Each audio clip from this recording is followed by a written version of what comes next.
जितिन राम मांझी से जुड़ी हुई है। बिहार में नई सरकार गठन के महज 1 महीने बाद ही मांझी ने राज्यसभा सीट को लेकर बेहद तल्ख तेवर दिखा दिए हैं और बेटे संतोष सुमन को हक से राज्यसभा में सीट मांगने की नसीहत दी है। इतना ही नहीं, मांझी ने हम के राष्ट्रीय अध्यक्ष संतोष सुमन को सुझाव दिया है कि वो एनडीए के बड़े नेताओं पर दबाव बनाए रखे, हमको राज्यसभा की एक सीट दें, नहीं तो वे बिहार में मंत्री पद छोड़कर एनडीए से अलग होने का अल्टीमेटम दें। गया जी में हम के एक कार्यक्रम में जितिन राम मांझी ने सार्वजनिक मंच से संतोष सुमन को यानी अपने पुत्र को ये नसीहत दी है। पार्टी को चलाने और मान्यता दिलाने के लिए वो हर कोशिश करें, एनडीए के सामने मजबूती से अपनी बात रखें। मांझी ने कहा कि 2024 के चुनाव में भी बीजेपी ने जो वादा किया उसे पूरा नहीं किया और विधानसभा चुनाव में हम के साथ बेईमानी की गई। मांझी ने संतोष सुमन को पार्टी चलाने के लिए दूसरे विधायक और सांसदों की तरह वसूली करने का भी सार्वजनिक मंच से सुझाव देकर सबको हैरान कर दिया है। थोड़ा सा चौड़ा और मोटा और मजबूत करे की जरूरत हो, लड़ा बोला, हमार बात न जाए थे प्रशासन में, न जाए थे लोग के बीच में, बतावा ना। कहल गेल हल कि तोरा 2 लोकसभा सीट देवो, आज एक राज्यसभा सीट देवो। अब आज टीवी में देखे थली बटा गलो राज्यसभा के सीट, तोरा कुछ न मिले वाला हो, मिले या न मिले तोरा मुंह से कोई बात निकले के चाहिए। तो प्रवक्ता का करे थे, तू का करे था कि इतना न मांग करे कि हमरा तू वोट ना देवा तो हम तोरा साथ ना रहबो, तू हमरा टिकट ना देवा राज्यसभा के तो हम तोरा साथ ना रहबो। बट गलो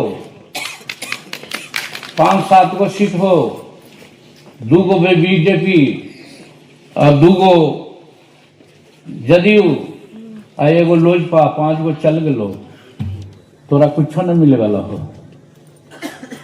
हमरा तो मन हो कि तोरा डिक्लेयर कर देवे के चाहिए,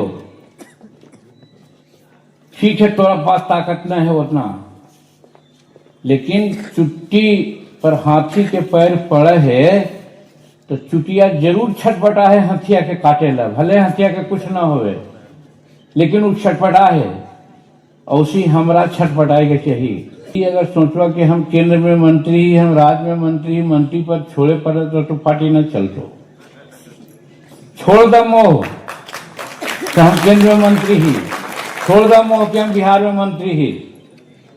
अगर हमारे संगठन तैयार हो जाए ऐसा कई एक मंत्री बन जेता ना आगे जाकर के, थोड़ा डिक्लेयर कर देवे के चाहिए, बुलावा अपन प्रवक्ता से कि सुन रही है कि राज्यसभा के टिकट अप्रैल में होने वाला है, हमरो हिंदुस्तानी अवाम मोर्चा सेकुलर के वो मिले के चाहिए, लोकसभा सीट में ही कहल गया न करवा तो हम तोरा साथ न रहे के विचार करवो, करा ना का होगा। हम मंत्री पद न हली तो हमारी न जीत हली। हर MP MLA कमीशन ले आईजी, हम पर साल वाला कहली कि 5 करोड़ मिला हो ना भाई, अगर 10 पैसा मिले है तो 40 पैसा ने 40 लाख हो जीतो, सब पार्टी के हम दे दिली कि ले में गाड़ी खरीद को मेरे घर फलना कर, ये न करे था 3 का दोष है। और यहू साल अगर चाहवा तो हमारा पैसा की जरूरत न है, हम वही 2 साल देवो तो 40-80 लाख हो जीतो। 80 लाख कोई पार्टी को होती तो मामूली बात है जी, तहसीला तो कम से कम तहसील बाबा न 5-10% पर जाए तो 5% पर दावा, तो 5% पर लेकर के करा। और देखिए, राज्यसभा के चुनाव में हम की दावेदारी को लेकर जिस तरह से जितिन राम मांझी ने अपने बेटे को नसीहत दी है, उस पर अब बिहार बीजेपी के पूर्व अध्यक्ष और साथ ही साथ उद्योग मंत्री दिलीप जायसवाल का बड़ा बयान आया है। जायसवाल ने कहा है कि जितिन राम मांझी एनडीए के एक मजबूत साथी है और मांझी हर हकीकत को समझते हैं, और मांझी के इस बयान को जायसवाल ने सिर्फ मीडिया के लिए मसाला बताया है। बाकी जितिन राम मांझी एनडीए घटक दल के अभिभावक हैं। केंद्रीय मंत्री जितिन राम मांझी ने राज्यसभा और कमीशन को लेकर बयान दिया है। बिहार सरकार के मंत्री डॉक्टर दिलीप जायसवाल हमारे साथ हैं। जिस तरीके से मांझी जी ने एक बयान दिया है कि राज्यसभा लो नहीं तो मंत्री पद छोड़ दो अपने बेटे को, और साथ ही कमीशन पर भी उनके जो बयान आए हैं, क्या कहेंगे आप? देखिए, जितिन राम मांझी जी एनडीए घटक दल के एक महत्वपूर्ण नेता हैं और वो सदैव चाहते हैं कि एनडीए घटक जो है मजबूती के साथ आगे बढ़े। जीतन राम मांझी जी को मालूम है कि राज्यसभा सदस्य और किस चीज़ के लिए कैसे क्या जो है पालन किया जाता है। तो जीतन राम मांझी जी हो सकता है कि तो आपको मीडिया में मिर्च मसाला मिल गया, लेकिन सच्चाई ये है कि जीतन राम मांझी जी सभी हकीकत को समझते हैं और वो इलेक्शन के समय भी कभी कभी कुछ बातें रख देते हैं मीडिया के सामने, लेकिन उनके दिल में सदैव यही है कि एनडीए एक होकर, इंटैक्ट होकर मजबूत रहे। तो बिहार सरकार के मंत्री डॉक्टर दिलीप जायसवाल थे हमारे साथ, जिनका साफ तौर पे कहना था कि जीतन राम मांझी कुछ भी बयान दे देते हैं, इसका ये मतलब नहीं कि अंदर से सब कुछ ठीक ठाक नहीं है। एनडीए में एकजुटता है और सिर्फ ये बयानों का दौर है। विनीता मिश्रा, न्यूज़ 18 पटना। आपने ये वाक्य तो जरूर सुना होगा कि मौका है और दस्तूर भी। तो देखिए, सियासत का ये दस्तूर है और मौका। जब एक नेता ने कुछ अटपटा बोल दिया, विरोधी ने इसे लपक लिया, यानी कि उस मौके को ले लिया। मांझी के इस बयान पर सियासी बवाल तो मचना ही था, सो मच गया है। कांग्रेस आरजेडी ने मांझी के इस बयान पर बिहार से लेकर केंद्र तक के एनडीए की सरकार पर निशाना साधना शुरू कर दिया है।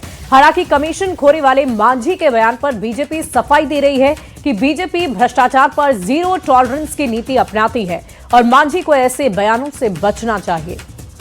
भारतीय जनता पार्टी स्पष्ट रूप से मानती है कि जनप्रतिनिधियों को मिलने वाला हर एक पैसा जनहित, विकास और पारदर्शिता के लिए है, न कि किसी तरह के कमीशन या निजी इस्तेमाल के लिए। Bhajpa zero tolerance to corruption की नीति पर चलने वाली पार्टी है और किसी भी स्तर पर भ्रष्टाचार को स्वीकार नहीं करती। माननीय जीतन राम मांझी जी को इस तरह के बयानों से बचना चाहिए। मांझी जी केंद्र सरकार में मंत्री हैं और एक केंद्रीय मंत्री ने यह खुलासा कर दिया कि देश में देश लूटो भाजपा में जुटो परियोजना चल रही है। पूरे देश में आप कमीशन खोरी कीजिए, भ्रष्टाचार कीजिए, देश को हिस्से हिस्से में बेच दीजिए और उसका माल भाजपा में पहुंचा दीजिए, राज्यसभा चले जाइए, मंत्री बन जाइए। ऐसे अनेक उदाहरण हैं। तो मांझी जी ने पोल खोल दी कि ये तमाम भ्रष्ट हैं, चोर हैं।